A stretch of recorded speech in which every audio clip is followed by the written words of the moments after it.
ओम शांति। बहुत ही हर्ष का आज ये दिन है। आदरणीय कैलाश दीदी जी हमारे बीच पधारे हैं। हम सभी तहे दिल से इस सभा में उनका स्वागत करते हैं।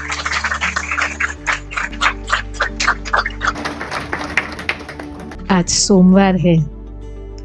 भक्ति मार्ग में सोमवार भगवान शिव का वार माना जाता है और भगवान शिव का निवास स्थान कैलाश खुद चल करके हमारे पास आ जाए, इससे बढ़िया क्या बात हो सकती है। मैं आपको बताऊं, हमें बहुत समय से ये इच्छा थी कि गांधीनगर में जाके समीप से दीदी जी को मिले और आज वो लंबे समय की इच्छा ऐसे पूरी हो जाएगी ये पता ही नहीं था। यहाँ आकर के तो आप सबकी तरफ से दीदी का बारंबार स्वागत है। मैं बहनों को अनुरोध करूंगी तिलक के द्वारा और रसिक भाई को अनुरोध करूंगी पूरे परिवार की तरफ से पुष्पों के द्वारा हमारी दीदी जी का स्वागत करें।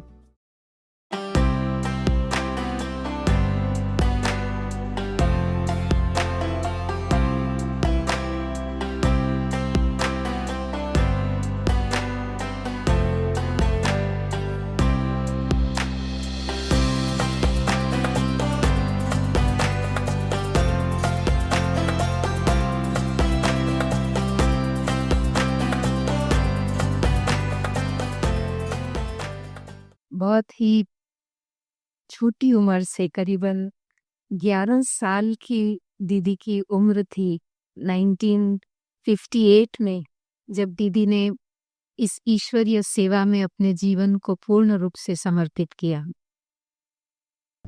और उसके बाद तो प्यारे मम्मा बाबा की बहुत प्यारी पालना ली, उनकी लाडली बन के रही, उनके नैनों की नूर बन के रही। दीदी को बाबा ने हिमाचल प्रदेश में, पंजाब में, राजस्थान में अलग अलग स्थानों पर सेवा के लिए भेजा। आप दिव्य गुणों की मूर्त हैं। आपके योग युक्त जीवन से देश विदेश में अनेक आत्माएं ने प्रेरणा प्राप्त की है और नए जीवन का मार्ग प्रशस्त आपने किया है। आपको human rights of peace award से सम्मानित किया है। गुजरात स्टेट ने भी आपको महिला शक्ति का अवार्ड दिया है और गुजरात स्टेट के जो मुख्यमंत्री, महिला मुख्यमंत्री रहे आनंदीबेन पटेल, उनके द्वारा भी आपको लाइफ टाइम अचीवमेंट अवार्ड प्राप्त हुआ है। और उन सब से ज्यादा मैं जरूर यहाँ कहना चाहूंगी कि आपने लौकिक पढ़ाई नहीं की है, लेकिन अनेक पढ़े लिखों को विश्व भर में प्यारे बाबा का ज्ञान दिया है, पढ़ाई है। और जरूर हम आपके ही मुखारविंद से ये जानना चाहेंगे कि प्यारे बाबा ने ऐसे आपको कैसे तैयार किया कि आप अनेकों को ये संदेश देने के निमित्त और पढ़ाई पढ़ाने के निमित्त बन गए, जिन्होंने लौकिक पढ़ाई पढ़ी भी नहीं। तो हम उनके ही मुखारविंद से साकार बाबा मम्मा के साथ के सुंदर अनुभव भी सुनेंगे और ये राज भी सुनेंगे। लाखों की है जान आप, लाखों की है जान आप पे जग है निसार। खुले हृदय से करते आज हम स्वागत, बारंबार स्वागत, बारंबार। आदरणीय कैलाश दीदी जी। ओम शांति।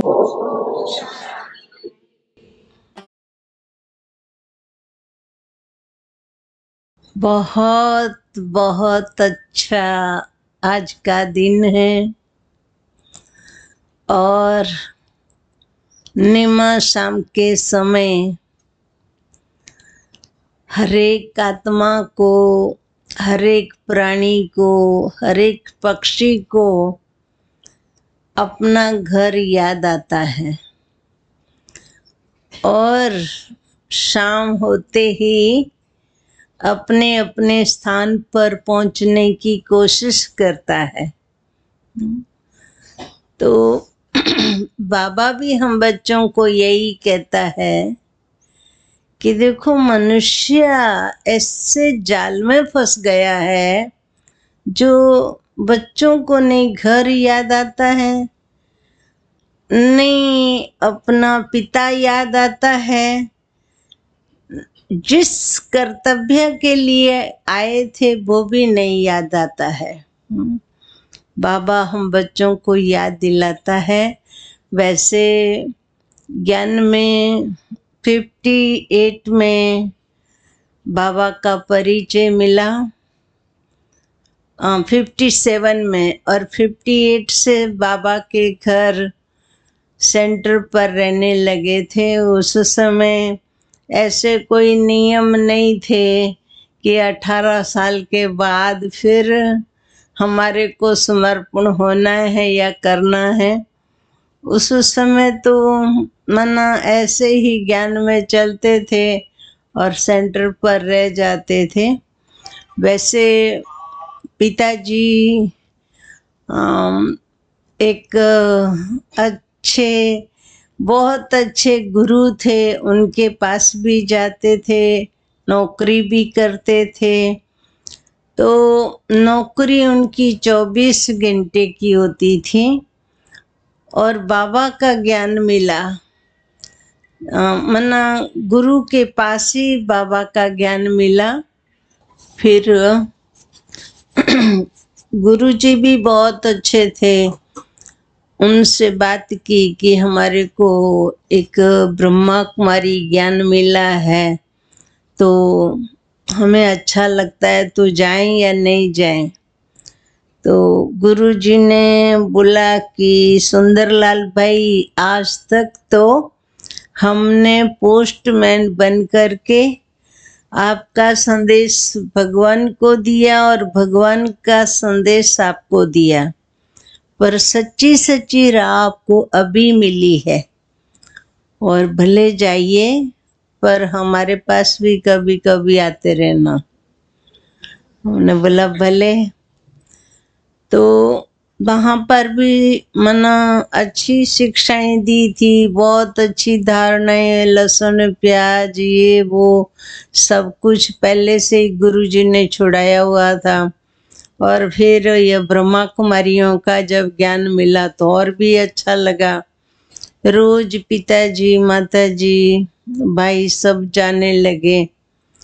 थोड़ा सा बंधन आया, थोड़ा समय, लेकिन बाबा के थे तो बाबा ने अच्छी तरह पकड़ रखा। वैसे घर और सेंटर थोड़ा दूर था, हिमाचल प्रदेश, शिमला मंडी के बीच में सेंटर आता है, हमारा घर आता है।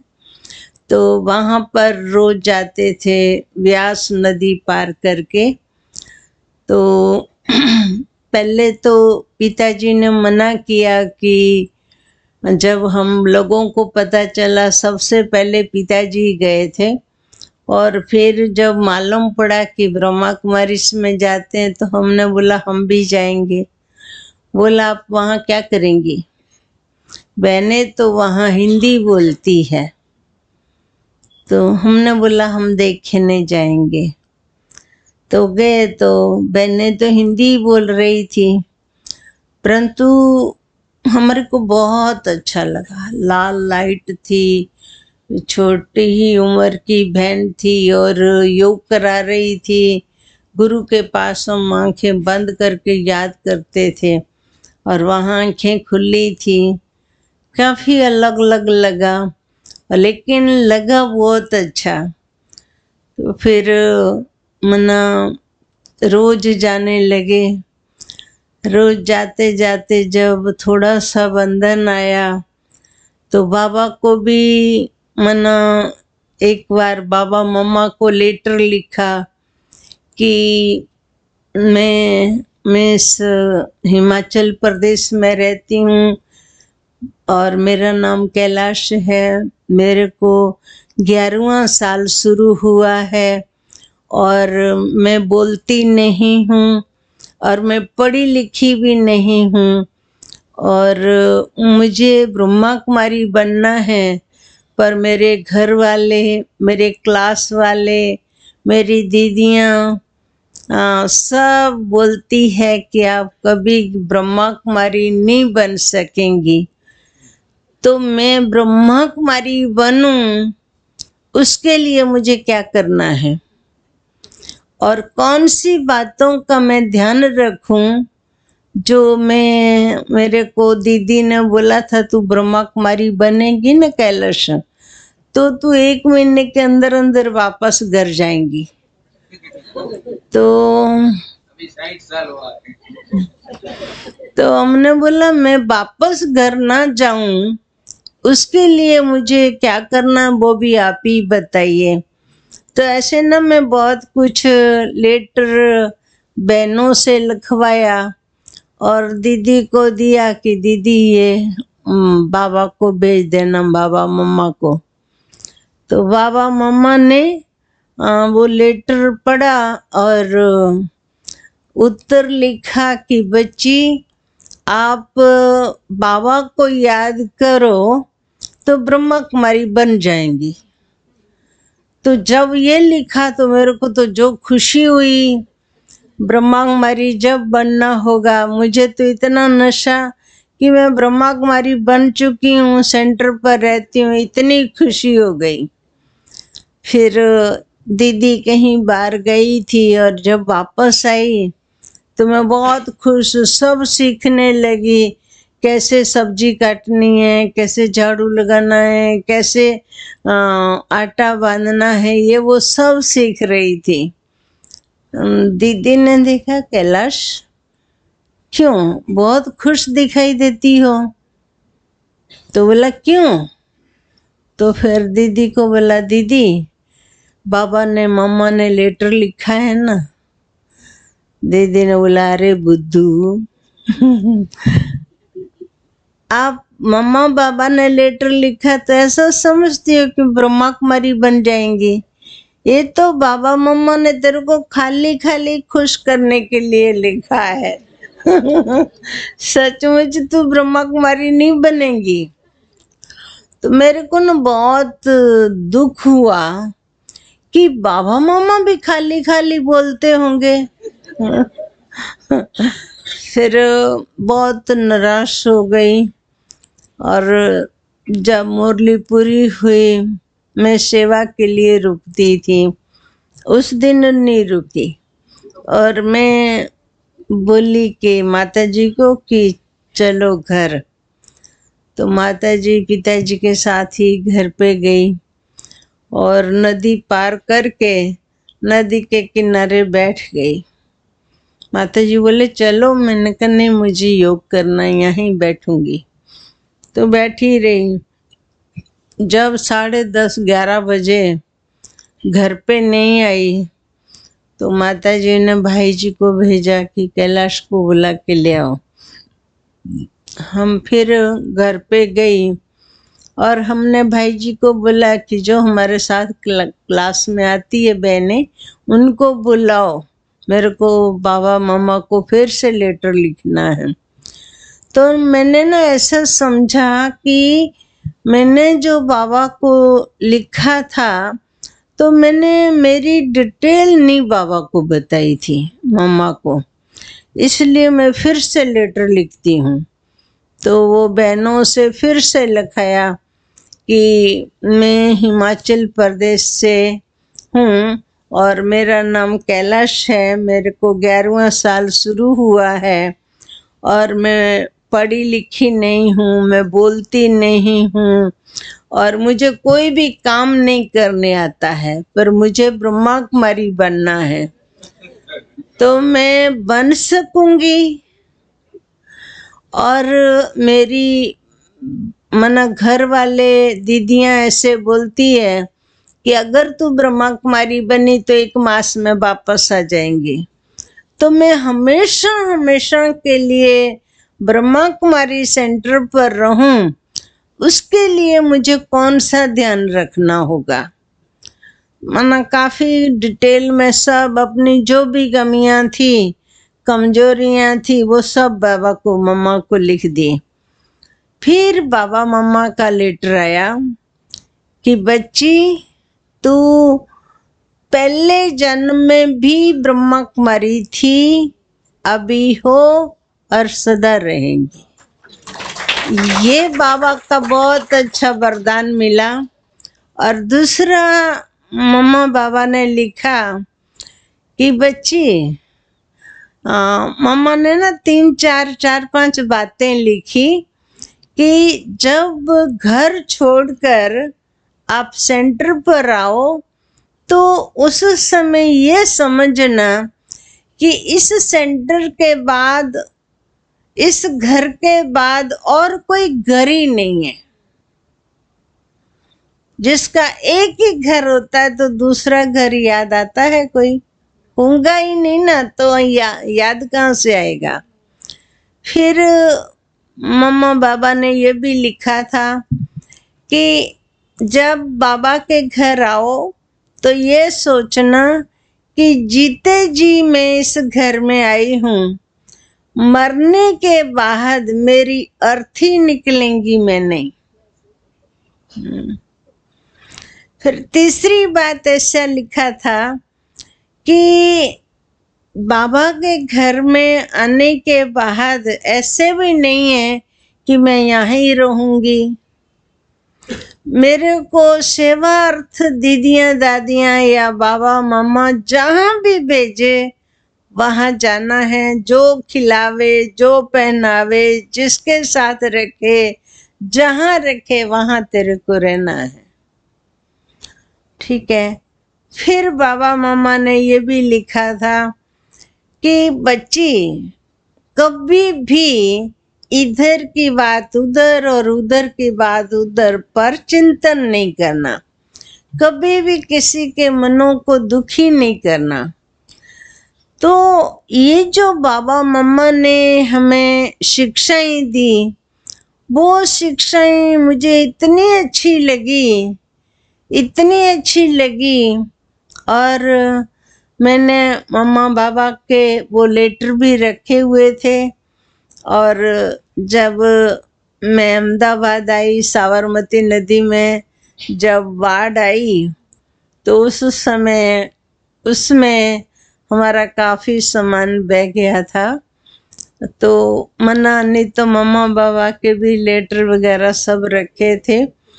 लेकिन बाबा के मम्मा की जो शिक्षाएं थी वो उन्होंने ही मेरी जीवन बनाई है।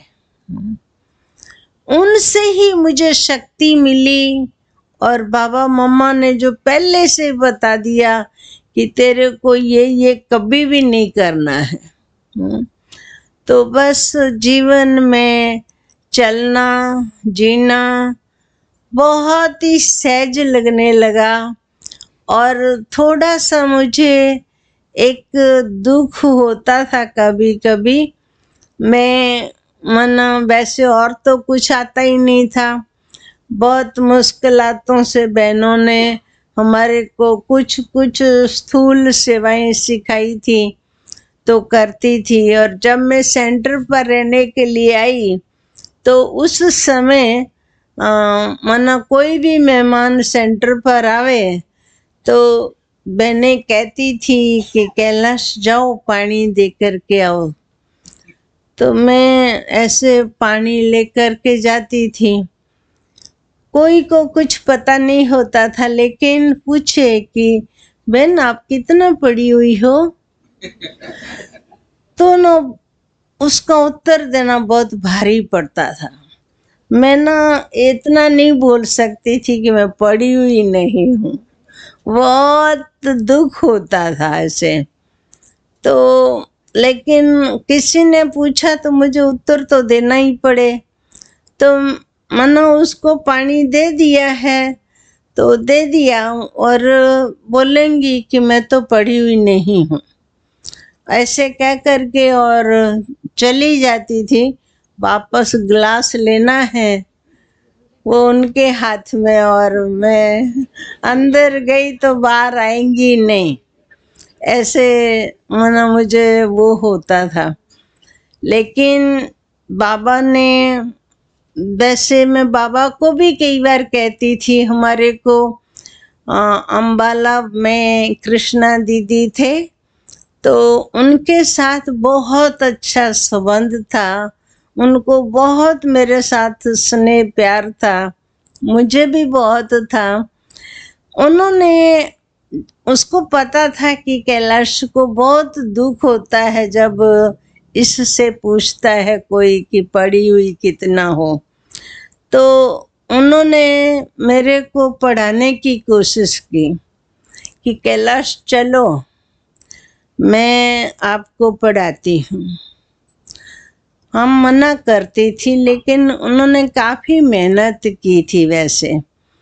तो जब एक बार मेरे को बोला कि जाओ कैलाश मैं ये लिख करके देती हूँ, तू सब याद करके आना, तो उन्होंने पता नहीं क्या लिख दिया होगा, माया मासी मामा चाचा ऐसे से कुछ लिखा होगा, और बोला जाओ छत पर बैठ के तू याद कर, और जो आप सेवा करती है तब तक मैं तेरी सेवा करती हूँ।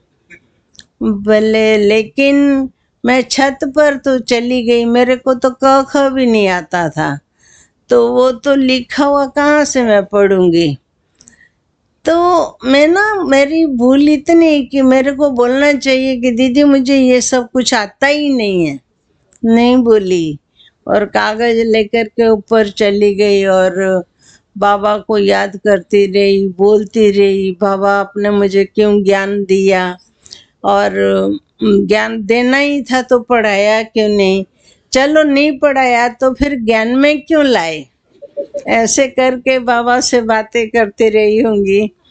इसमें कितना टाइम बीत गया मुझे कुछ पता नहीं, और काफ़ी समय चला गया। दीदी आवाज़ लगावे, जब दीदी ने आवाज़ लगाया तो मैं नीचे आई, बोला याद किया, क्यों, मुझे नहीं आता है, तो बोला तेरे को बिल्कुल पढ़ने नहीं आता है, तो खा भी नहीं आता है। तो दीदी ने ना, दीदी को किसको नहीं दुख होगा, 1 घंटे ऊपर बैठी रही तो दीदी वहाँ काम करती रही। फिर दीदी ने मना खराब लगा होगा तो दीदी ने जोर से चपेट लगाई कि तू बोली क्यों नहीं, तो मैं तेरे को सिखाती ना। फिर मना ऐसे करके, मैं तो बैठी हुई थी, तो दीदी ने मना थोड़ा डांटा कि तेरे को बोलना चाहिए, और बोली नहीं ऐसे से। फिर मन वहाँ से तो दीदी ने काफ़ी मेरा काम कर लिया था, सब्जी बना ली थी और कपड़े वो घस लिए थे, झाड़ू लगा दिया था और काफ़ी कुछ काम कर लिया था। फिर तो उसके बाद बाकी थे थोड़े जो काम वो करने लगी। दीदी ने बोला देखो आप दुखी होती हो, आपको नहीं अच्छा लगता है, इसलिए मैं तेरे को चाहती हूँ कि अच्छी तरह पढ़ाओ लिखाओ, लेकिन आप कोशिश नहीं कर रही हो। फिर मैंने बोला दीदी मैं इस जन्म में तो नहीं पढ़ने वाली हूँ, मेरे को पढ़ने के लिए दूसरा जन्म लेना होगा। फिर और आप लोग कोई भी मेरे को पढ़ाने की कोशिश नहीं करो। मेरे को एक तो भाषा नहीं आती थी, दीदी पंजाबी बोले मैं पहाड़ी बोलूं। फिर भी दीदी मुझे बहुत स्नेह प्यार से चलाती रही। कई बार बाबा के पास मम्मा के पास भी गई। एक बार जब मैं बाबा मम्मा के पास गई तो बाबा ने, ऐसे मैं बैठी हुई थी, बाबा भी सब देख रहे थे, पार्टी भी थी, बाबा देखते देखते बोली, बच्ची। जी बाबा। बच्ची, तू तू तो सन्यासी बनने वाली थी और बच्ची आप बहुत जल्दी सन्यासी बनेगी। तो बच्ची सन्यासी वो वाली सन्यासी तो नहीं, लेकिन ये तेरी जीवन सन्यासी जीवनी है। फिर बाबा देखते देखते बोले कि बच्ची तेरी तो उम्र भी बहुत छोटी है। तो ये जब बोला ना कि उम्र बहुत छोटी है, आप जल्दी शरीर छोड़ेंगी, तो मेरे को इतनी खुशी हुई, इतनी खुशी हुई जो बात नहीं पूछो। बाबा को मैंने तुरंत पूछा, मैं बहुत जल्दी बोलती नहीं थी। बाबा को बोला, बाबा मुझे ये बताओ कि मैं मरूंगी कैसे। मेरे को ना मरने की बहुत बहुत खुशी थी, बहुत तीव्र तमन्ना थी कि कब वो दिन आवे जिस दिन मैं शरीर छोड़ूं, कब वो दिन आवे जिस दिन मैं शरीर छोड़ूं। लेकिन मेरे को बीमार पड़ते हैं ना, वो बहुत डर लगता था। मैं मना ऐसे जल्दी से शरीर छोड़ूं तो मुझे बहुत अच्छा था, लेकिन बाबा को पूछा, बाबा मुझे ये बताओ कि मैं मरूंगी कैसे। तो बाबा ने बोला कि कुछ नहीं बच्ची, काम करते करते सो जाएंगी और मर जाएंगी। तो मेरे को और खुशी हुई और मना ऐसे बोल गई कि बाबा आप मिले उसकी खुशी है, पर मरने की तो बहुत बहुत खुशी है। तो बाबा ना थोड़े गंभीर हो गए।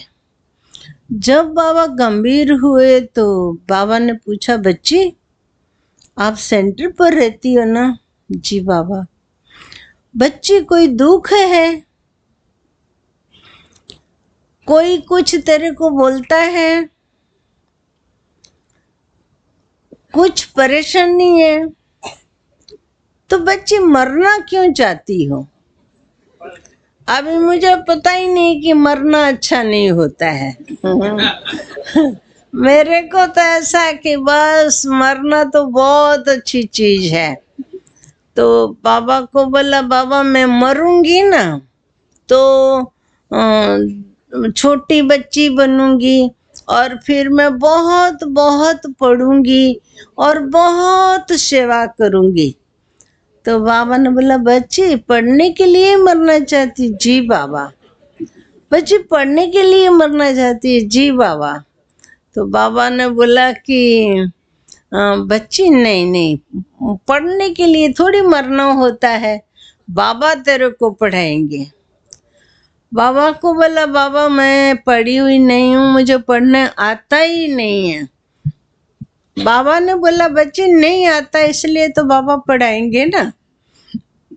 बाबा को बोला, बाबा नहीं, पढ़ने के लिए तो दूसरा जन्म लेना ही पड़ेगा। बाबा ने बोला, अच्छा बच्ची शाम को 5 बजे के आसपास समय निकाल करके आप आना, तो बाबा तेरे को पढ़ाएंगे। उस समय बाबा बच्चों के आए हुए जो लेटर होते हैं उस समय पढ़ते हैं, सुनते हैं और दूसरे दिन लेटर का उत्तर लिखते हैं। तो बच्ची 5 साढ़े 5 बजे आना। बाबा ने खूब फोर्स किया तो बाबा को मना नहीं कर सके। भले बाबा।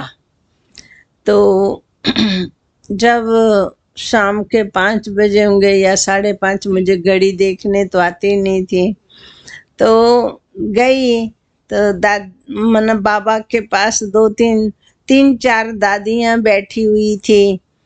ईशु बहन बाबा को लेटर सुना रही थी, लच्छू दीदी भी वहीं थे। तो जब मैं भी जाकर के दरवाजे के बीच में खड़ी हुई तो बाबा ने बोला, आओ बच्ची आओ, आगे आओ।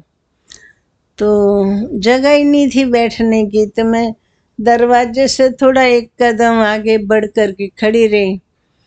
तो बाबा ने और वो जो दादियाँ बैठी हुई थी तो उनको बोला कि इस बच्ची को बाबा ने बुलाया है, तो बच्ची थोड़ा जगह दो बैठने की। मधुबन, हाँ, पांडवर में ऑफिस में। तो दादियाँ थोड़ी आगे पीछे होकर के थोड़ी जगह दे दी और बैठी। फिर बाबा ने ईशु दीदी को बोला कि बच्ची, ये बच्ची आई है ना, तो बाबा पढ़ाएंगे, तो कॉपी और पेंसिल दो, बाबा पढ़ावे। तो सभी दादियों को आश्चर्य लगा, अरे बाबा, इतनी छोटी बालकी, इसके लिए आप जैसी हस्ती इतना टाइम गवाएंगी बाबा? बाबा, इस बालकी को तो कोई भी पढ़ा देगा, बाकी आप क्यों इतना समय इसके पीछे गंवाते हो? बाबा ने बोला, नहीं, देखो, इस बच्ची को बाबा ने बुलाया है और बाबा ही इस बच्ची को पढ़ाएगा। तो ईशु दीदी से बाबा ने एक कॉपी ली पतली सी और मना वो लिखना शुरू किया। बाबा ने बोला, बच्ची, वैसे तो बाबा को हिंदी सिंधी सब कुछ आता है, लेकिन फिर भी बच्ची, हिंदी से भी इजी पढ़ना सिंधी है, तो बाबा बच्ची तेरे को सिंधी में पढ़ाएंगे। मेरे को तो सिंधी में पढ़ाओ कि हिंदी में पढ़ाओ कि इंग्लिश में पढ़ाओ, मुझे तो कुछ आता ही नहीं था। तो बाबा ने फिर लिखना शुरू किया। एक डेढ़ लाइन बाकी रही और रुक्मणी दादी का जयपुर से फोन आया। दादी ने बोला कि बाबा कैलाश बहन को जल्दी से जल्दी आप जयपुर भेज दो, यहाँ पर बहुत पार्टियां भी आ रही है और लोकल लोग भी बहुत आते हैं और हेड्स कम हैं। तो बाबा देख रहे थे।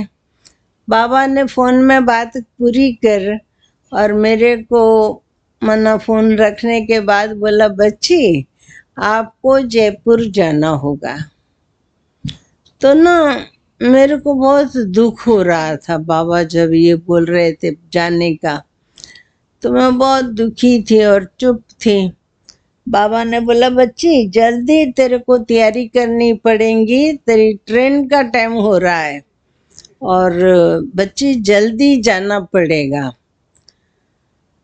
तो बाबा को मैंने बोला, बाबा, मैंने सच बोला था ना कि मेरा पढ़ना नूंद नहीं है ड्रामा में।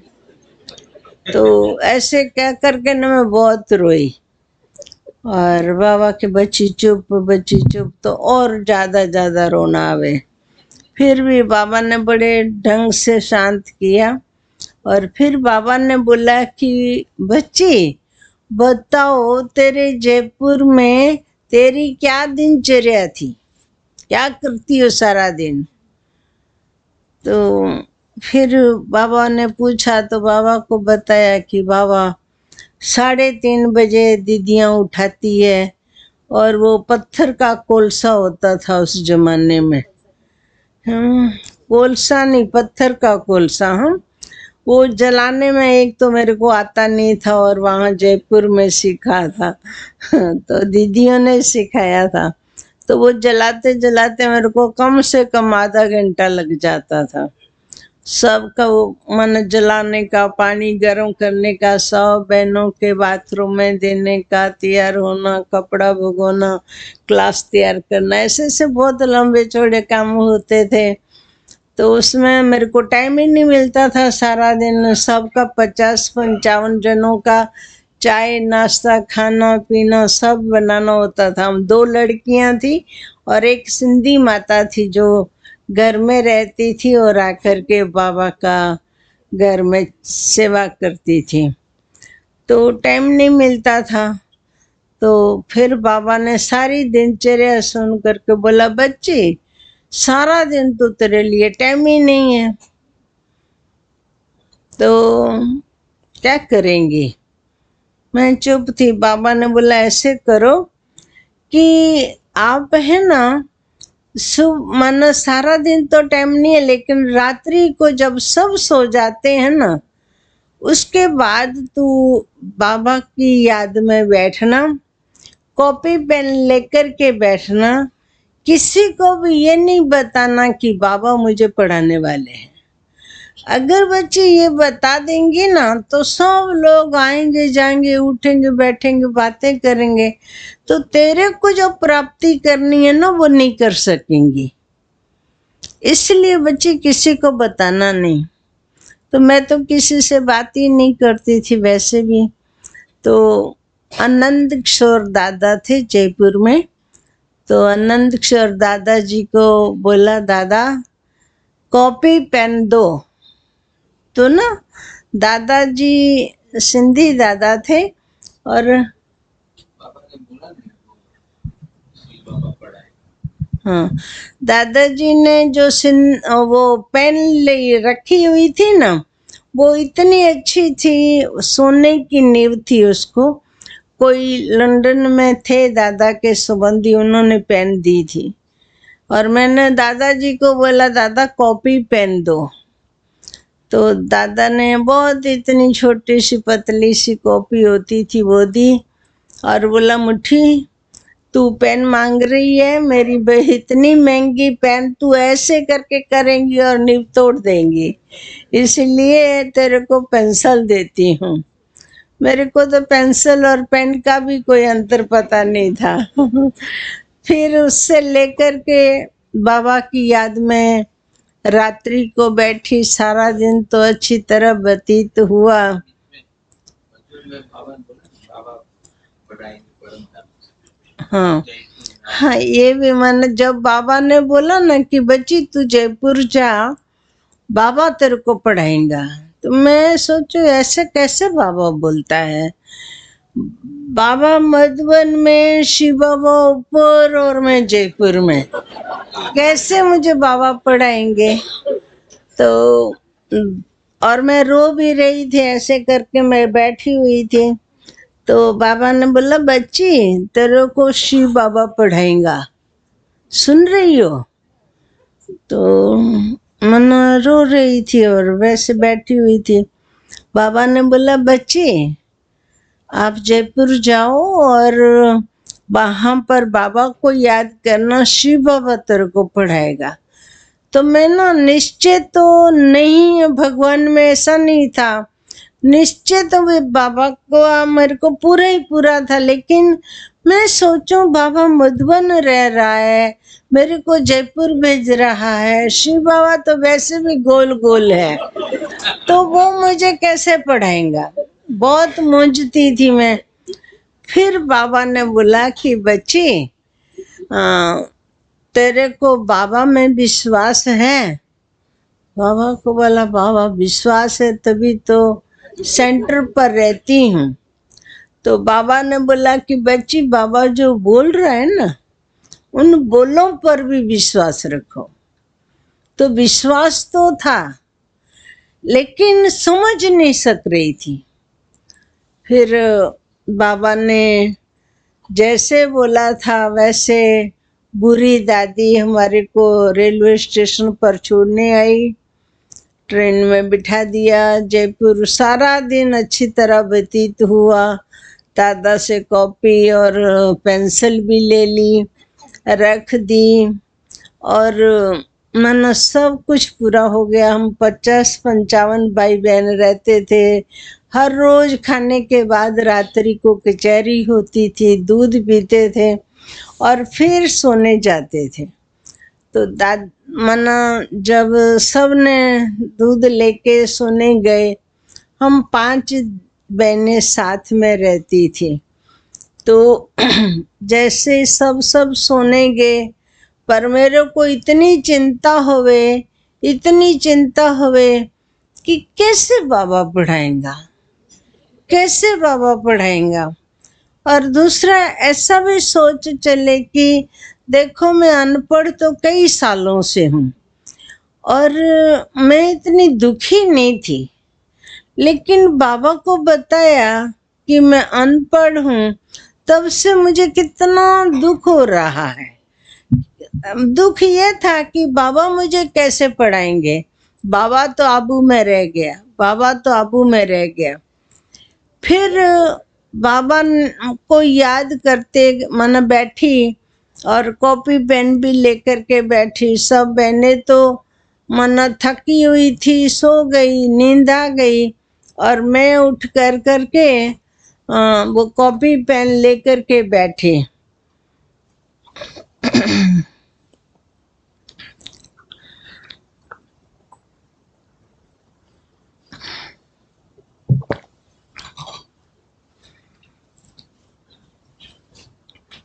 जब ऐसे याद में बैठे बैठे बाबा ने ट्रांस में बुला लिया, और ऊपर जब वतन में गई तो देखा इधर से मैं जा रही हूँ, उधर से बाबा आ रहे हैं।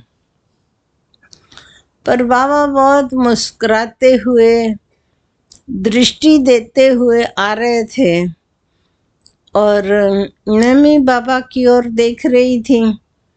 तो बाबा ने बोला, बच्ची आप तो बहुत चिंता करती थी। बाबा को बोला, बाबा आपने बोला था शिव बाबा आपको पढ़ाएंगे। तो बाबा, शिव बाबा तो ऊपर रहते हैं और आप जयपुर में, मन में जयपुर में और आप आबू में, तो मुझे शिव बाबा कैसे पढ़ाते हैं? बाबा मुस्कुराते हुए बोले, अच्छा बच्चे, रोज बाबा तेरे को पढ़ाने के लिए आबू से आएंगे, फिर तो पढ़ेंगी ना बच्चे। जी बाबा, मेरे को ऐसा लगा कि बाबा आबू से आएंगे और हमारी को पढ़ाएंगे। तो बाबा ने जब पढ़ाना शुरू किया तो आप लोगों की तरह क ख वगैरह नहीं पढ़ाया, पर बाबा ने मना जॉइंट अक्षर ही बताए कि बच्चे शिव बाबा ऐसे लिखने का, ब्रह्मा बाबा ऐसे लिखने का, ज्ञान योग ममा बाबा ऐसे, मना जॉइंट अक्षर बाबा ने सारे बताए। मैं 8-9 दिन तक हर रोज 10-15 मिनट ऊपर बाबा के पास रहती होंगी, और ऐसे करके बाबा ने वतन में पढ़ाया था। बाकी कोई स्कूल में नहीं गई हूँ, ऐसे ही बाबा ने पढ़ा करके लिखना पढ़ना सिखाया। और ये जो बाबा ने बोला था कि बच्ची तू बहुत जल्दी मर जाएंगी, तो बाबा ने उसके साथ साथ ये भी बोला था कि बच्चे, हो सकता है तेरी उम्र बढ़ जावे, क्योंकि योगियों के श्वास बहुत शांत होते हैं, तो उसके कारण उसकी आयु बढ़ जाती है। तो बच्ची, हो सकता है आपकी भी आयु बढ़ जावे। तब मैं बाबा को बोला था, बाबा मुझे मरना बहुत पसंद है, और मैं मरूंगी तो अच्छा है, मैं दूसरे जन्म में छोटी बच्ची बनूंगी। तो बाबा ने जो ये बोला था कि बच्ची आपकी उम्र बढ़ जाएंगी, तो वैसे तो 25 साल के अंदर अंदर मरने का था, लेकिन अभी तक आप सबके बीच में हूँ।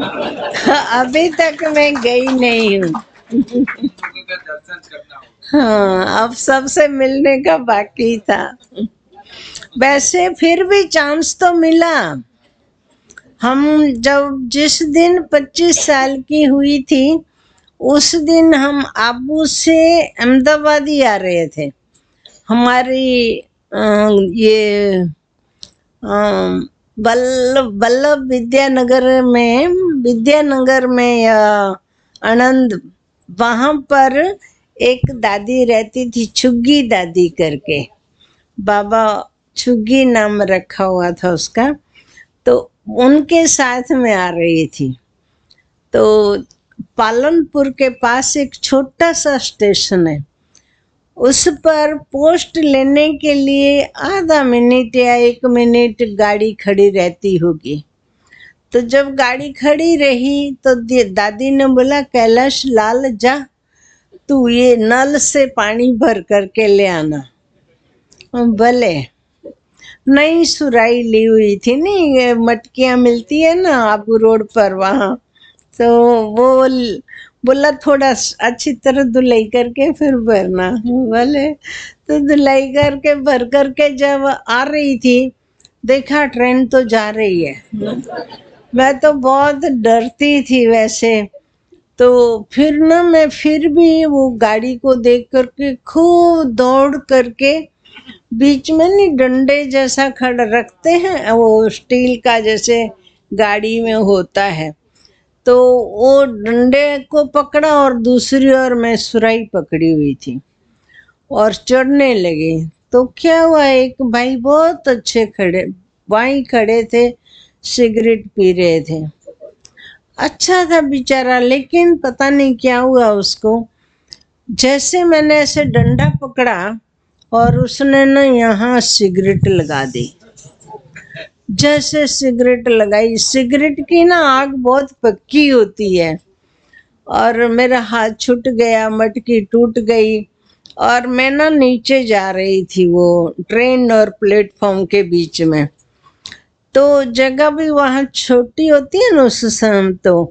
तो मैं ना जैसे गिरते गिरते, गरीब लोग जो होते हैं ना, वो कुछ खटिया की पट्टियां और रस्सियां दरवाजे के बीच में ही पड़ी हुई थी।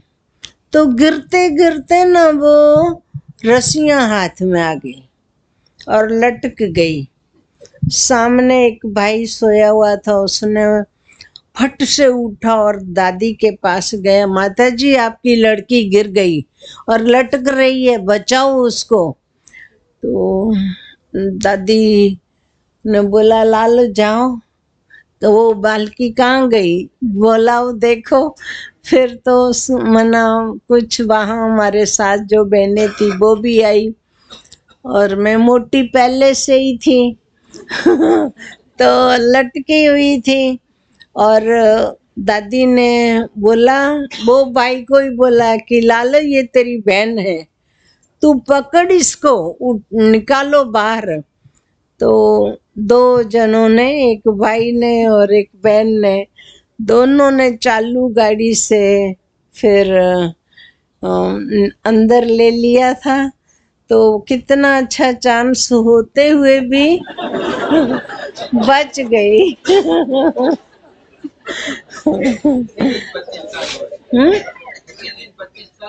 उसी दिन फिर दादी ने बोला, लाल देख तेरे को 25 साल पूरे हो गए, और फिर भी तेरे को आज के दिन मरना था, तो बाबा ने तेरे को बचा लिया। अभी बाबा ने बचाया है ना, तो अभी तो कभी किसी को मना नहीं करना कि मैं ये सेवा नहीं करूंगी। जब जो सेवा देवे जरूर करना, सेवा के लिए बाबा ने तेरे को बचा लिया है। तो ऐसे तो बहुत सारे चांस मिले मरने के, पर बाबा बचाता रहा।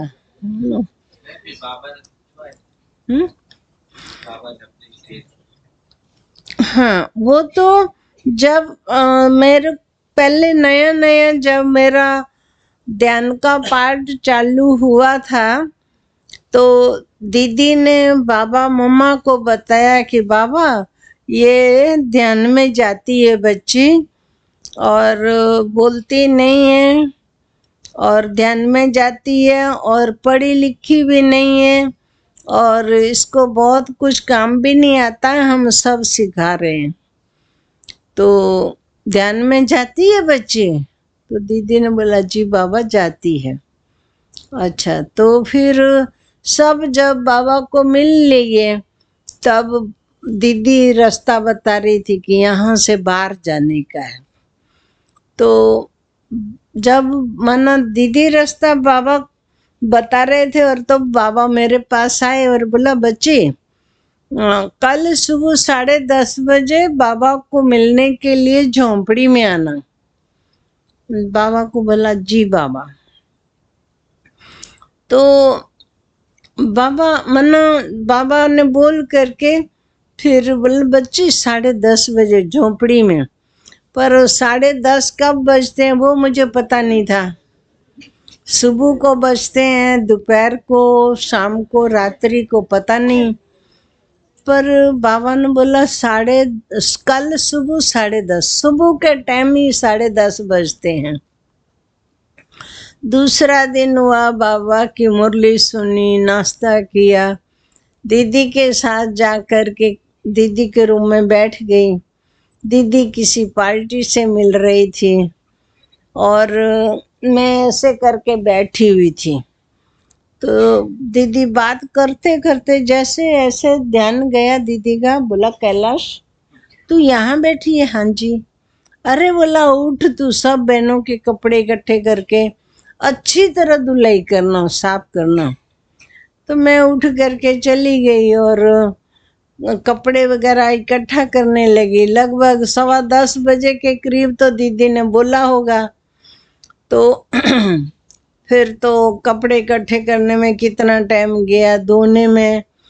जब कपड़े हमने धुलाई कर लिए और सुखाने गए, तो सुखाने में पहले जमाने में बाथरूम एक तो इतने इतने और 0 का गोला, पर रियल 0 का। आजकल का 0 का गोले में भी बहुत लाइट होती है। तो हमने जब धुलाई की ऊपर सुखाने गई तो यहाँ से बहुत गंदे कपड़े, यहाँ से ट्रेन वाले कपड़े थे। और उस समय तो रिजर्वेशन भी नहीं लेते थे, कोलसे वाली ट्रेन होती थी। तो इतने गंदे, तो फिर जो अच्छे से कपड़े थे वो सुखा दिए, जो मैले थे वो नीचे लेकर के फिर से ऐसे से घसने लगी। पर 10:30 बजे बाबा ने बुलाया था, थोड़ा इंतज़ार किया होगा।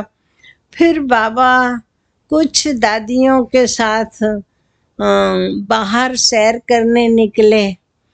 तो जो शांति स्तंभ है वो सारी कच्ची जगह थी पहले, उसके इस कोने पर अभी भी नल है। तो वहाँ पर ऐसे से घस रही थी। तो लच्छू दीदी ने बोला बाबा कैलाश कपड़े धो रही है। तो बाबा ने बोला बच्ची आवाज़ नहीं करो, चलो बच्ची के पास। तो फिर सब, मैंने तो नल खुला रखा था और ऐसे ऐसे घस रही थी। तो बाबा ने आकर के आंखें बंद की।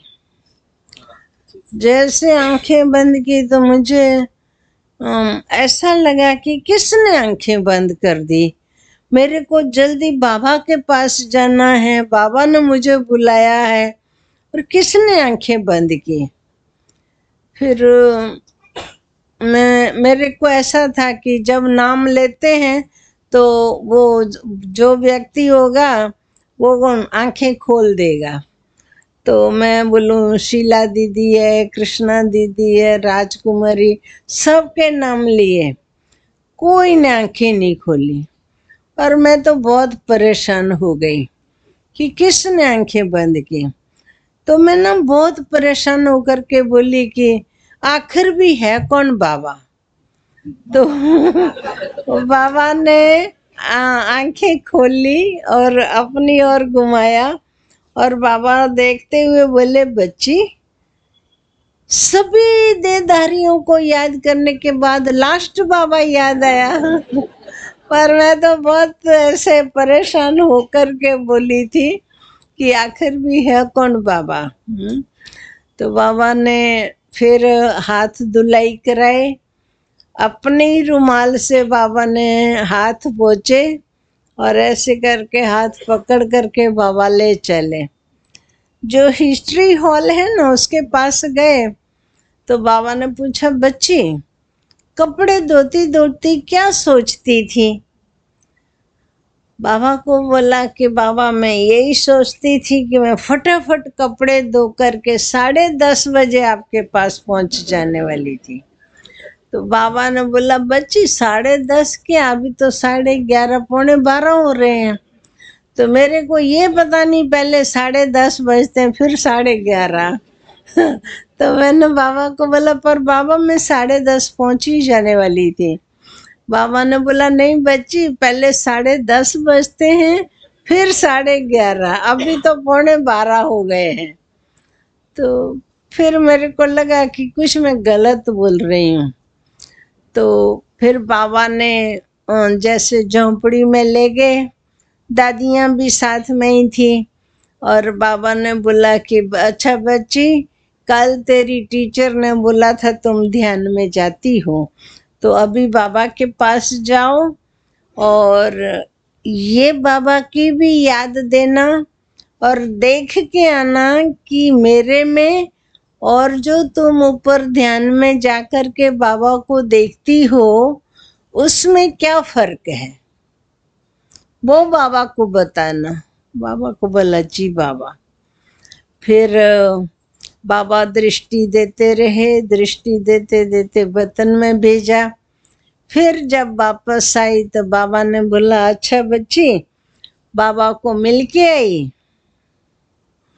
बाबा को देखा बच्ची? जी बाबा। बाबा ने बोला कि बच्ची कैसे थे ऊपर में बाबा? बाबा को बोला, बाबा ऊपर वाले बाबा बहुत अच्छे थे। तो बाबा ने बोला, बच्ची मैं तो ना मानो भाषा नहीं आती थी ना, तो बाबा को बोल दिया कि बाबा आप इतने अच्छे नहीं, जितने अच्छे ऊपर वाले बाबा थे। तो ना वहाँ बड़ी दीदी बैठी हुई थी, अरे मुट्ठी चुप, क्या बोलती है तू बाबा को? मैं चुप रह गई।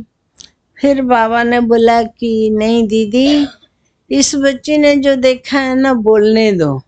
बाबा के पास तो कितनी संदेशी बच्चियां हैं, लेकिन बाबा ने जानबूझ करके इस बच्ची को वतन में भेजा। बाबा को देखना था कि इस बच्ची का पार्ट कैसा है ध्यान का, इसलिए बाबा ने भेजा। बाकी तो देखो कितनी बच्चियां हैं बाबा के पास। फिर बड़ी दीदी चुप रहे और बाबा ने बोला, अच्छा बच्चे ऊपर वाले बाबा बहुत अच्छे थे। जी बाबा। तो बच्ची ऊपर वाले बाबा ने क्या पहनना था? ऊपर वाले बाबा ने पैंट शर्ट पहनना था, तो फिर क्या पहनना था? तू तो कहती ऊपर वाले बाबा बहुत अच्छे थे। बाबा को बोला, बाबा कपड़े आप ही जैसे थे, तो अच्छे कैसे थे? फिर बाबा को बोला, बाबा ऊपर वाले बाबा से तो लाइट ही लाइट, लाइट ही लाइट निकलती थी, आपसे लाइट नहीं निकल रही है। तो फिर बाबा ने बोला कि बाबा बतावे कि ऊपर वाले बाबा से लाइट क्यों निकल रही है और इस बाबा से क्यों नहीं निकल रही है, बताऊं? जी बाबा। फिर बाबा ने बताया, देखो बच्ची जैसे तुम बच्चे बाबा के स्टूडेंट बच्चे हो, ऐसे ये बाबा भी शिव बाबा का स्टूडेंट है। जैसे कोई स्टूडेंट होता है वो लक्ष्य रखता है, मैं डॉक्टर बनूं, इंजीनियर बनूं, वकील बनूं, और लक्ष्य रख करके फिर पुरुषार्थ करता है और तब जाकर के वो डॉक्टर या इंजीनियर बनता है। ऐसे ही बच्ची आप भी जब बाबा, ये बाबा जो है ना, तो ये बाबा भी शिव बाबा का स्टूडेंट है। तो ये बाबा पुरुषार्थी है, विद्यार्थी है, और जब ये पुरुषार्थ करते करते उस स्टेज को प्राप्त कर लेंगे ना, तो जो ऊपर तुम बाबा को देख के आई ना, लाइट लाइट वाला, ऐसा बाबा बन जाएंगे। ठीक है, मुझे तो पता ही नहीं था वैसे भी कैसा बनना चाहिए, स्टूडेंट क्या होता है वो भी पता नहीं था। लेकिन बाबा ने इतनी अच्छी तरह से जाना। हर हम तो चलते थे ऐसे, बाबा कई बार बाबा के पास जाते थे, कई बार बाबा मामा बुला भी लेते थे। लेकिन जब हमारे को 68 में, शायद 68 में बाबा के मन मधुबन में, बाबा मधुबन में था, मैं जयपुर में थी, तो हम बहुत बीमार पड़ी, बहुत ज़्यादा तबीयत खराब हुई और किसी को भी समाचार नहीं दिया। पर फिर भी बाबा को पता नहीं कैसे पता चला कि पहाड़ी बच्ची मुझे बाबा बोलते थे। तो बाबा ने बोला, रुक्मणी दादी को बताया कि पहाड़ी बच्ची को जल्दी से जल्दी आबू भेजो। तो दादी ने बताया कि बाबा उनकी तबीयत अच्छी नहीं है। फिर बाबा ने बताया कि बच्ची जिस भी स्थिति में है उस स्थिति में आबू भेज दो। फिर हम आबू में गई और पहुंचे तो काफी दादियां बाबा के पास थी। तो हम भी बाबा के पास जा कर के खड़े रहे, सुनते रहे। अच्छा लग रहा था बाबा की बातें सुननी। फिर सब सुना रहे थे तो मैंने भी बाबा को बोला, बाबा एक छोटी सी बात मैं बताऊं? बाबा ने कहा, नहीं बच्ची। बाबा को बोला, बाबा छोटी सी है। बाबा ने बोला, बस बच्ची, बाबा ने मना किया ना। तो फिर हमारे को संदेशी दादी जो थी उसने पीछे से ऐसे करके कहा कि बाबा ने मना किया तो नहीं बोल। चुप थी। फिर बाबा ने बोला, बच्ची कल 10:30 बजे झोंपड़ी में आकर के मिलना, बाबा वहां पर बात करेंगे। बोले। तो फिर दूसरे दिन जब हम गए तो लच्छू दीदी और संतरी दादी बाबा के पास थे। तो जैसे मैं गई तो बाबा ने बोला कि अच्छा बच्ची, आप लोग थोड़ा फल जो है ना उसको ठीक कर लो। तो बाबा को बोला, बाबा मेरी कोई प्राइवेट बात नहीं है, भले बैठे। तो दादियों को तो इशारा देना, इशारे से समझ जाती थी। तो दादी तो संतरी दादी और लच्छू दीदी दोनों ही उठ गई। और फिर बाबा ने बोला कि अच्छा बच्ची, कल रात्रि को तुम कुछ बोलने वाली थी ना, तो अब बताओ कौन से संकल्प चलते हैं आपको? तो हमारे को हुआ कि बाबा को कैसे पता चला, मैंने तो किसी से बात नहीं की। बाबा ने बोला, बच्ची कौन से संकल्प चलते हैं? बाबा को बोला, बाबा मेरे को तो ऐसे ही छोटी सी बात करनी थी। बोलो बोलो बच्ची, कौन से संकल्प चलते हैं? बाबा को बोला, बाबा मैं उठती बैठती सोती खाती जो भी करूं मुझे बहुत खराब संकल्प आते हैं। कौन से खराब संकल्प बच्ची, बोलो बाबा को सुनाओ। तो बाबा को बोला, बाबा आप हमारे से दूर हो जाएंगे। बाबा ने कहा, नहीं बच्ची ऐसे नहीं, स्पष्ट बोलो।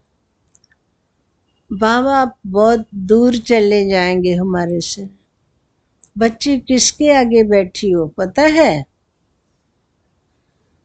स्पष्ट बोलो। बाबा को बोला, बाबा मैं जो भी करती हूँ मुझे यही संकल्प आते हैं कि आप ये शरीर छोड़ के चले जाएंगे। तो एक आधी मिनट के लिए बाबा शांति से दृष्टि देते रहे। फिर बाबा ने बोला कि देखो बच्ची, आपको पता है आप ध्यान से मुरली सुनती हो? बाबा ने कहा है ना कि बाबा तो सब बच्चों के साथ जाएंगे, तो अभी कैसे बाबा चले जाएंगे? जी। फिर बाबा ने बोला कि देखो बाबा थोड़ी बच्चों को छोड़ के जाएंगे। बच्ची ये तो तेरा योग अच्छा नहीं है ना, इसलिए ये संकल्प आता है। तो हमने बोला बाबा मैं योग ही नहीं करती हूँ, मेरा योग लगता ही नहीं है। मैं 24 घंटे यही, मेरे को जब आंख खुलती है तब से लेकर के वो संकल्प चलते हैं।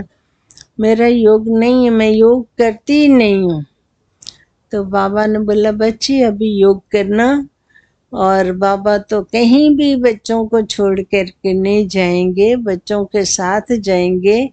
और ये तो बच्ची तेरा योग अच्छा न होने के कारण संकल्प चलते हैं बाबा। और बाकी मना ये किसी को भी सुनाना नहीं कि बाबा चले जाएंगे, बाबा कहीं नहीं जाएंगे। 3-4 मास किसी से बात नहीं करना। ये तो तेरा योग अच्छा नहीं है इसलिए संकल्प चलते थे। मैंने मान लिया योग अच्छा नहीं है और किसी को नहीं आता, मेरे को ही आता है। तो फिर बाबा ने जैसे बोला था किसी को नहीं बोलना, बाबा ने उसके बाद खूब अच्छी तरह साथ रखा। कभी बाबा नाश्ता करावे, कभी बाबा बैडमिंटन खेले, कभी बाबा ट्रेनिंग वाले रूम दिखाने ले जावे, कभी बाबा भंडारे में ले जावे। इधर उधर करते बाबा ने जो मेरी बीमारी थी वो भी दूर कर दी। मैं भूल ही गई कि मैं बीमार हूँ। और बिल्कुल बाबा ने इतना अच्छी तरह से पता नहीं कैसे इधर उधर बातें करते हुए बाबा ने ठीक कर दिया। और लगभग 20-22 दिन मेरे को वहाँ रखा मधुबन में। मैं ठीक हो गई। बोला बच्ची कब से आप मधुबन में हो, तो क्या सेवा में नहीं जाएंगी? तेरे को जयपुर के बच्चे याद कर रहे हैं। बाबा को बोला बाबा जाएंगी। फिर तो बाबा ने जयपुर में भेजा। उसके 1.5 महीने के बाद ही आने से पहले बाबा ने हाँ बाबा ने है ना, जब मैं मधुबन में गई ना तो बाबा ने जब ये पूछा ना कि बच्ची बोलो कौन से संकल्प चलते हैं, तो मैंने बाबा को बोला। तो बाबा ने फिर बोला कि अच्छा बच्ची भले बाबा के पास चक्कर लगा के आओ, देख के आओ, बाबा को मिल के आओ, मेरी भी याद देना। तो गई और याद भी दी और मिले। लेकिन बाबा को उस समय बाबा ने मेरे से पूछा भी कि बच्ची ऊपर वाले बाबा कैसे थे? बाबा को बोला बाबा आप ही तो ऊपर थे। बाबा ने कहा नहीं बच्ची, बाबा थोड़ी ऊपर होते हैं, बाबा तो यहाँ ही रहते हैं। बाबा को बोला नहीं बाबा आप ऊपर थे। तो ऊपर वाले बाबा में और नीचे वाले बाबा में जो पहले अंतर दिखाई देता था, ऐसा बाबा के कोई फर्क दिखाई नहीं पड़ा था उस समय। तो बाबा को पता चल गया था कि मेरी ही संपूर्ण स्टेज अभी कंप्लीट हो रही है। थोड़ा अंतर होगा तो हमारे को तो पता नहीं चलता था। तो बाबा ने बहुत अच्छी तरह से, इतनी अच्छी तरह से हमारे को समझाया कि हम तो बिल्कुल निश्चिंत हो गए कि बाबा तो अभी जाने वाले ही नहीं है। पर बाबा ने देखो कितना अच्छी तरह से बताते थे और समझाते थे और एकदम हमारी बुद्धि से निकलवा दिया जो मेरे को संकल्प चलते थे। आप सब से मिल करके हमें बहुत बहुत खुशी हुई है। हमारे को पता नहीं है टाइम कितना है। हमारे गांधीनगर में, हम गांधीनगर में रहती हूँ और पहले अहमदाबाद में रहती थी सरला दीदी के साथ। तो वहाँ पर एक भाई था जो ज्ञान में चलता था। तो जब मैंने ले लिया, फिर वो एक उनका ही संबंधी एक था जान पहचान वाला। उसका ना बहुत कहीं मना किसी इसके फ्रेंड से पैसे लिए थे 40,000 रुपया। तो वो देने के लिए जा रहा था, तो रास्ते में रॉन्ग साइड ट्रक आया और ट्रक भी स्पीड में था और बाइक भी स्पीड में था। दोनों की टक्कर हुई और जो लड़का था वो ट्रक के नीचे आ गया, अगला टायर भी घूम गया, पिछला भी मर गया। और फिर उसकी शोक सभा रखी है, अज्ञानी था। शोक सभा जब रखी तो उसमें एक भाई जा रहा था, तो उसने बोला कि फलाने का घर कहाँ है। तो फिर हमारे एक भाई ने बोला कि चलो मैं दिखाता हूँ। तो दिखाने गए। जब दिखाने गए तो देखा बैठे बहुत रो रहे हैं, बहुत अपने को पीट रहे हैं ऐसे से। तो उन्होंने बोला कि भाई क्या हुआ इतना रो रहे हो, जो होना था वो तो हो गया, खत्म हो गया, अभी वापस वो नहीं आने वाला है, तो इतना इतना नहीं करना चाहिए। तो फिर उसने बोला हमारा 32-33 साल का लड़का था, अचानक मर गया एक्सीडेंट में, पता नहीं अभी वो कहाँ जन्म लेगा या भटकता रहेगा या भूत प्रेत बनेगा या क्या होगा पता नहीं। तो मना वो बोले कि ठीक है। और उसका जो रोना पीटना था वो नहीं देख सक रहा था भाई। तो उसने बोला बहन ऐसा करो, हमारे ब्रह्मा कुमारी सेंटर पर हर गुरुवार को भोग लगाते हैं और बहनें भोग लेकर के जाती है। तो आप लोग आप इतना रोना पीटना नहीं करो और हम बाबा से पूछ लेंगे कि वो आत्मा की स्थिति क्या है। तो उन लोगों ने तो बोला कि आपको जो भी करना पड़े वो करना, लेकिन मेरे बच्चे की मना क्या स्थिति है, भटक तो नहीं रहा है, वो हमारे को जरूर बताना। और उनका जो भी संकल्प अधूरा होगा हम पूरा करेंगे। तो ठीक है।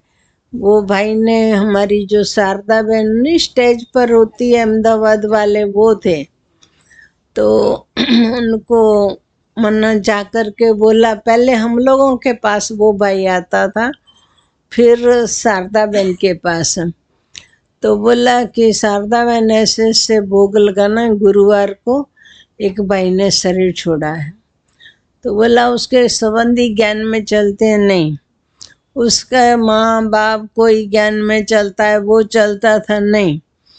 तो बोला हम भोग नहीं लगा सकते हैं, जबकि ज्ञान में ही नहीं चलता है तो हम भोग नहीं लगा सकते हैं। बोला मैं बोल करके आया है।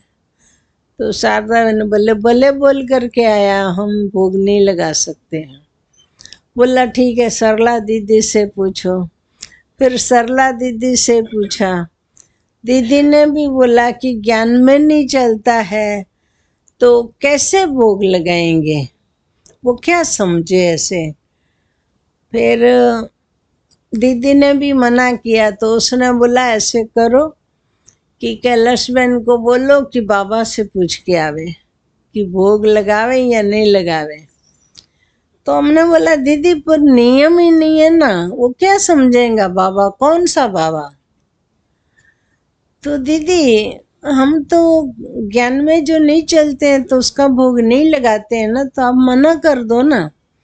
बोला कैलाश बहन, ये इतना बड़ा गुजरात का भाई है और वो बोल रहा है तो तू पूछ क्या। भले। फिर बाबा से पूछा कि बाबा को सारी कहानी बताई, ऐसे ऐसे एक्सीडेंट में मर गया है और उनका परिवार पूरा अशांत है, तो भोग लगा सकते हैं या नहीं। तो बाबा ने बोला कि बच्ची भोग लगा सकते हैं। और बाबा को बोला बाबा हम सब ने मना कर दिया है। बोला भले मना किया, लेकिन उसका भोग भले लगाओ, भोग लगाने में बहुत बड़ा कल्याण समाया हुआ है, बहुत बड़ी सेवा समाई हुई है। तो भले बाबा ने बोला मना करना पड़े। फिर तो दीदी को बोला कि दीदी बाबा ने हाँ किया है कि भले भोग लगाओ। तो फिर शारदा बहन ने बोला कि भले हमारे सेंटर पर लगाओ। भले। तो 2-3 दिन के बाद फिर भोग लगाया। जब भोग लगाया तो बाबा को बोला कि बाबा वो भाई जो एक्सीडेंट में मर गया है ना, उसके लिए मैं भोग लाई हूँ। तो बाबा ने बोला बच्ची ये बगीचा है ना, जैसे गेट के अंदर जाएंगी वो बच्चा बैठा हुआ है, खिला के आओ और बात करके आओ। तो भले। तो जैसे वो भाई मन गेट बगीचे के अंदर गई, गेट के अंदर एक छोटा इस टेबल और कुर्सी पर बैठा हुआ था और कोई बुक पढ़ रहा था। तो हमने उसके टेबल पर ही भोग रखा और बोला भैया आपके घर से सबने बहुत बहुत याद दी है, बहुत दुखी हैं, और ये आपके लिए बाबा का भोग भी लाई हूँ। और आपका परिवार, आपके माँ बाप पूछ रहे हैं कि मन आपकी कैसी स्थिति है, आप कहाँ हो और आप मना दुखी हो, कुछ आपकी इच्छाएं बाकी हो गई रह गई होगी तो हम पूरी करेंगे, कुछ भी अधूरे संकल्प पूरे करेंगे। तो आपकी माँ ने और पापा ने बहुत बहुत याद दी है। उसने बोला मन मेरे माँ बाप ने बहुत ही अच्छी तरह पाला संभाला, अच्छे संस्कार दिए और अच्छी तरह से आगे बढ़ाया। जब माँ बाप ने तो इतनी सेवा की, जब मुझे सेवा करनी थी बाद में जो ईर्ष्या होता पर देरी हो जाएगी।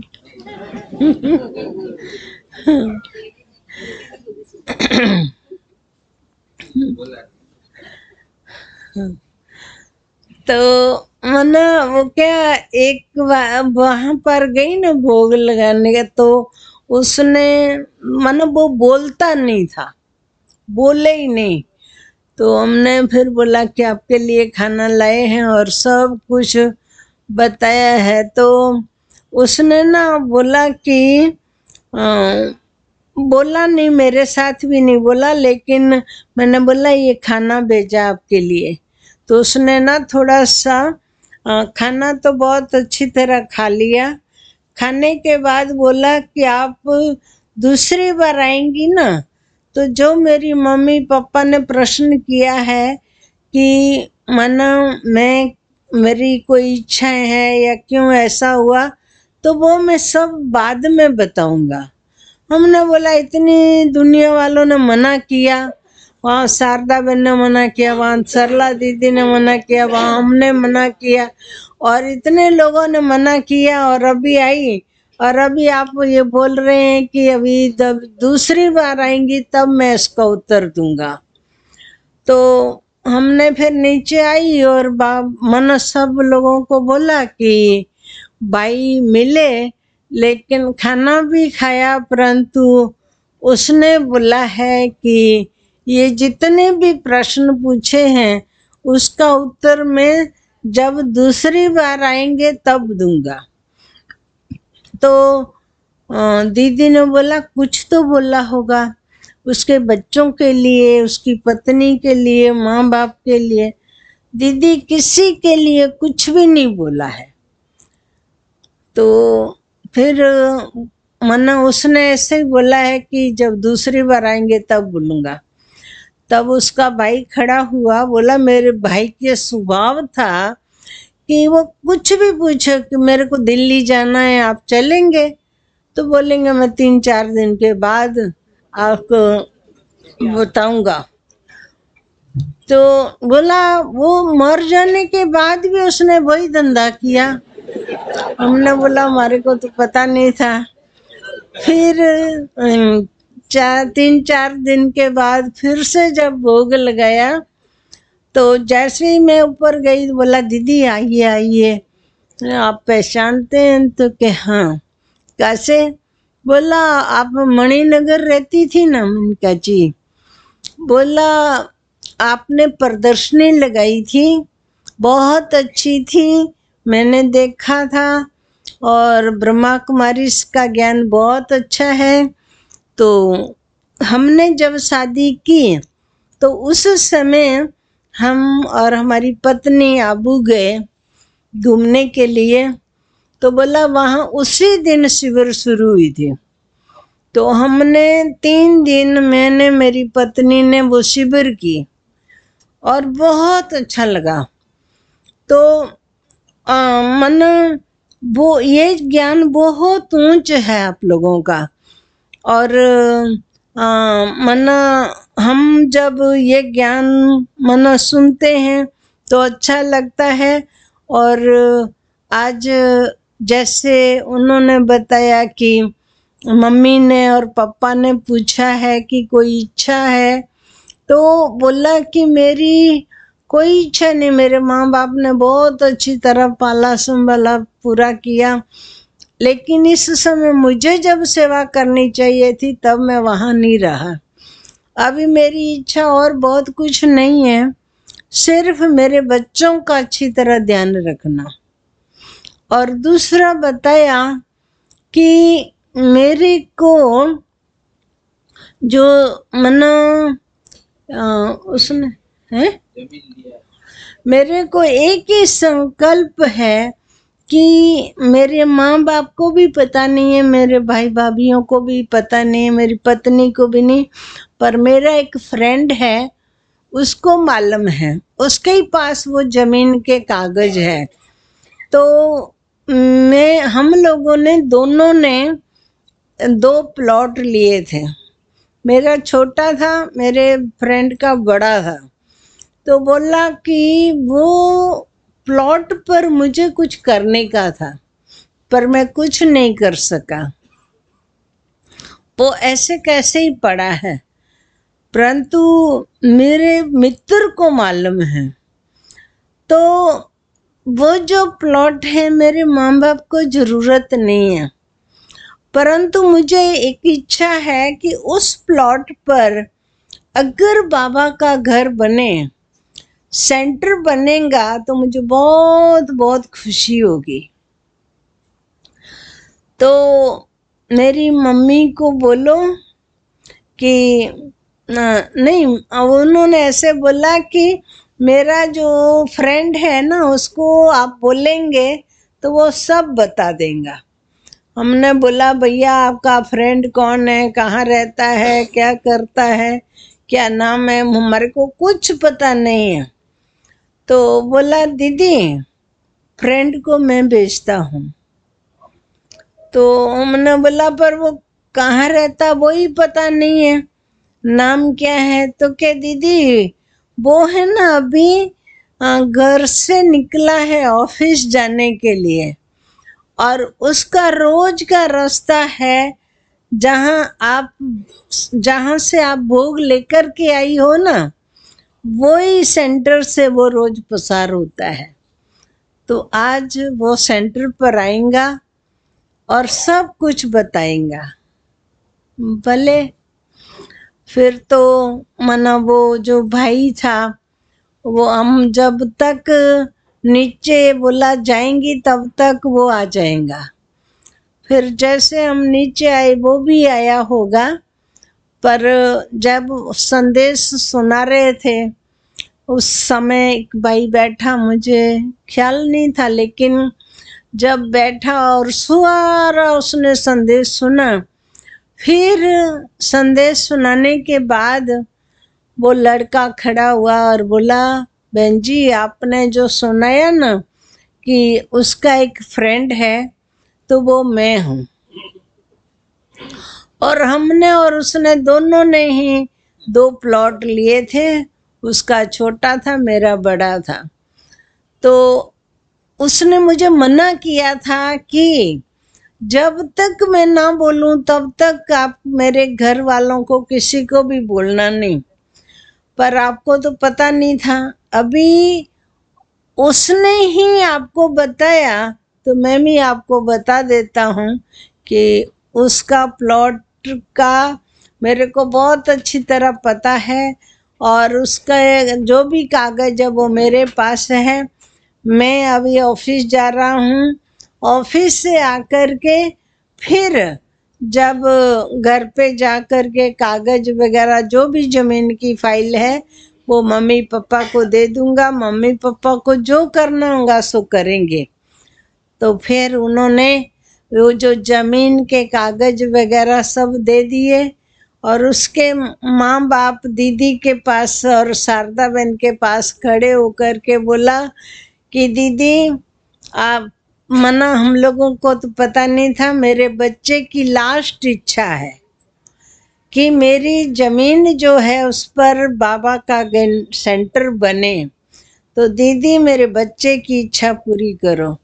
और हम लोग तो कितने समय से ढूंढ रहे थे मकान जमीन, कुछ भी मिले अंबाजी में, तो बहुत ढूंढते थे, कहीं मिलता ही नहीं था।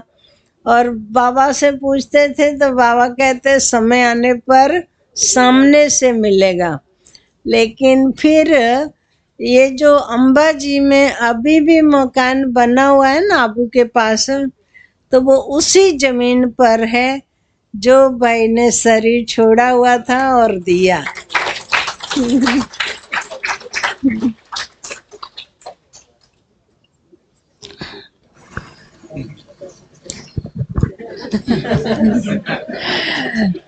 मजा आ गया सभी को।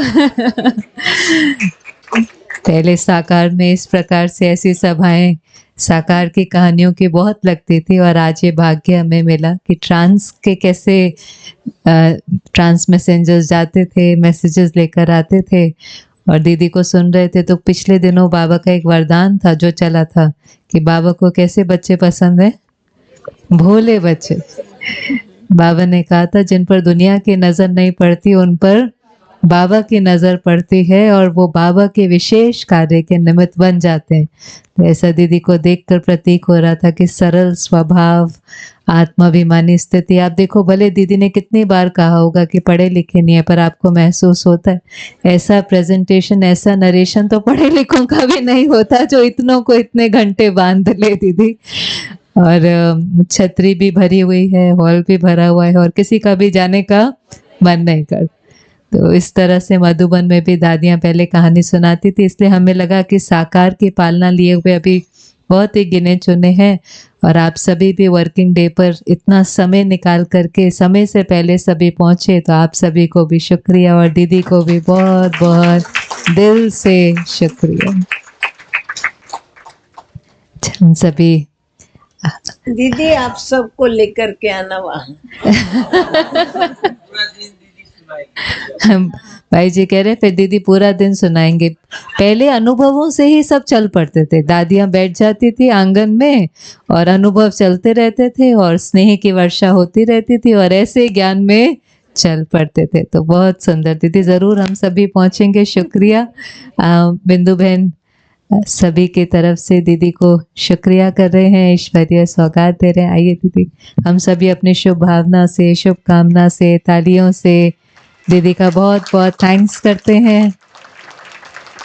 बहन सभी की तरफ से दीदी को ईश्वरीय सौगात, स्नेह भरी सौगात दे रहे हैं।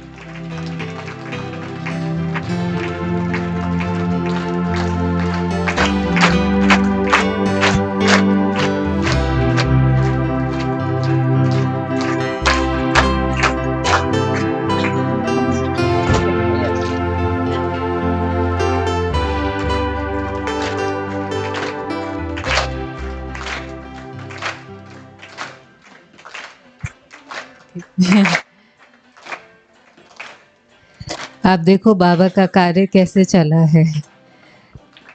बाबा का कार्य है और बड़ा ही गुप्त रूप से चला है और गुप्त बहुत मैसेंजर्स बाबा के रहे हैं और अभी तो बिल्कुल उस पार्ट पर आकर पहुंचे हैं दीदी, जब बिल्कुल अंतिम घड़ियां हैं। दीदी अभी अंत के लिए आपका क्या हमारे प्रति, क्या हम सबको ध्यान देने की जरूरत है? अभी बिल्कुल अंत आकर के खड़ा है, आप क्या कहेंगे एक लाइन में? सभी क्या करें अभी? अंत समय हमेशा सबको सब भूल जाता है और बाबा की यही श्रीमत है कि अंत समय बस एक बाबा की याद रहे और कोई में भी बुद्धि नहीं जानी चाहिए, तो वही प्रैक्टिस करनी है। अंत समय मेरा एकदम लास्ट समय हो गए, आपके दीदी ये सोने की पेटी रख लेना, या पैसे की पेटी है ये रख लेना, या मकान आपके नाम पर कर देती हूँ। मेरी बुद्धि जाएंगी उसमें, मुझे जाना है, तो लास्ट में तो मैं और मेरा बाबा। दीदी अभी ये ट्रांस का पार्ट ज्यादा होता नहीं है, तो कभी कभी नयों को लगता है ये क्या बात करते हैं, ऐसा कौन ऊपर जाता है, ऐसा क्या हो, ऐसा मना आप क्या कहेंगे? सच में ऐसा बाबा खींच लेता था बुद्धि को और सब दिखाता था? हाँ, कई बार ऐसे, मैडम वैसे तो मेहनत का काम है ये, काफी योग करना पड़ता है, लेकिन कई बार हमने देखा है कि जहाँ कुछ खतरा होवे तो बाबा ऐसे, हम मना ऐसे थोड़ा बैठेंगे और बाबा बुला लेंगे। तो कई बार ऐसा शक बाबा करते थे, जो बाबा बोलने से हमारे को समझो कुछ काम ही नहीं है, मैं योग भी नहीं कर रही हूँ लेकिन ऐसे ही बैठी हूँ या कुछ सोच रही हूँ या कुछ मुरली पढ़ रही हूँ, उसमें भी कई बार बाबा बुला करके संदेश दे देते थे। एक बार दीदी सरला दीदी बॉम्बे आ रही थी, बैठिए ना दीदी बॉम्बे आ रही थी, तो राजू भाई भी थे, हम भी थे, काफी और भी लोग थे। और दीदी ने बोला, उसी समय मुरली में बाबा बोलते थे कि कहीं भी बाहर जाओ तो बाबा से छुट्टी लेकर के जाओ। तो योग रूम में बाबा से छुट्टी लेने के लिए गए, तो हम लोग भी सब साथ गए। तो दीदी ऐसे 2-3 मिनट बाबा के पास बैठेंगे, जैसे बैठे और एक भाई को बोला रिक्शा में सामान रखो, तो हम लोग बैठे और मेरे को लगता आधा मिनट भी नहीं लगा होगा और बाबा ने बतन में बुला लिया और दीदी भी बैठी हुई थी। तो पता नहीं दीदी को पता चल गया होगा कि कैलाश बाबा के पास गई। तो बाबा ने बोला, बच्ची जल्दी सरला बच्ची को मना करो कि बॉम्बे जाने में कल्याण नहीं है, बॉम्बे नहीं जाए। तो बाबा को बोला, बाबा वो तो टिकट ले ली है और सामान रिक्शा में रख दिया है। बोला भले रख दिया, बच्ची को इतना बोलो कि बाबा बॉम्बे जाने की छुट्टी नहीं दे रहे हैं, फिर जावे कभी भी, आज नहीं। तो हम जब नीचे आई दीदी को देखा ऐसे, दीदी क्या बोलेंगी मुझे, अभी जा रही है दीदी तो रिक्शा में सामान रख दिया है। तो फिर भी दीदी ने बोला, क्या बोला, बाबा के पास गई थी? हाँ जी। क्या बोला बाबा ने? ने कहा ऐसा बोला कि सरला को बॉम्बे नहीं जाना है और बाबा की श्रीमत नहीं है, बाबा ने मना किया है। तो मैंने देखा दीदी ने बोला कि भले चीनू भाई को बोलो 1 रुपया उसको दे देवे रिक्शा का, और बोल दो कि हमारे को नहीं जाना है। दीदी को जरा भी खराब नहीं लगा। मैंने कहा दीदी मुझे तो ऐसा था कि पता नहीं कैसे बोलूं। बोला बाबा की श्रीमत है ना, तो मना दीदी नहीं गई, लेकिन सुबह सुबह 4 बजे नीमू दीदी का फोन आया कि सरला निकली है या नहीं, तो नहीं निकली। बोला थैंक्स बाबा को, उस ट्रेन का एक्सीडेंट हुआ है, पुल टूट गया था और ट्रेन गिर गई थी। तो ऐसे बाबा को जहाँ कुछ रोकना होता था तो हमें योग नहीं करना पड़ता था। ऐसे बैठे बैठे बाबा कुछ ही समय में बुला लेते थे। बाकी तो जाने में हमारे को आधा पौना घंटा लगता था बाबा के पास। बहुत बहुत दीदी का दिल से थैंक्स है। दीदी आपको फिर आना है। जरूर आना है। 1 मिनट बाबा को याद करके बाबा का शुक्रिया करते हैं।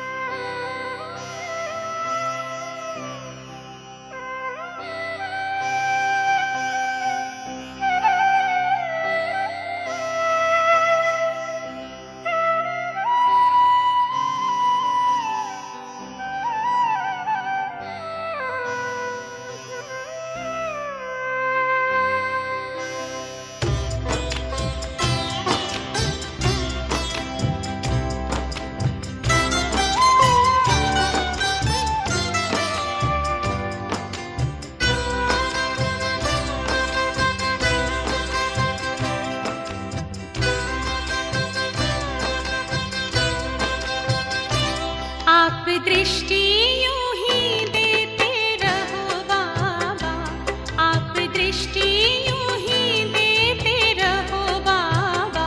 सुख सागर में गहरे उतर जाऊं, सुख सागर में गहरे उतर जाऊं। पल के ना पल भर बंद मेरी हूँ, पल के ना पल भर बंद मेरी। इन लहरों को दामन में भर जाऊं, इन लहरों को दामन में भर जाऊं। आप दृष्टि यूं ही देते रहो बाबा।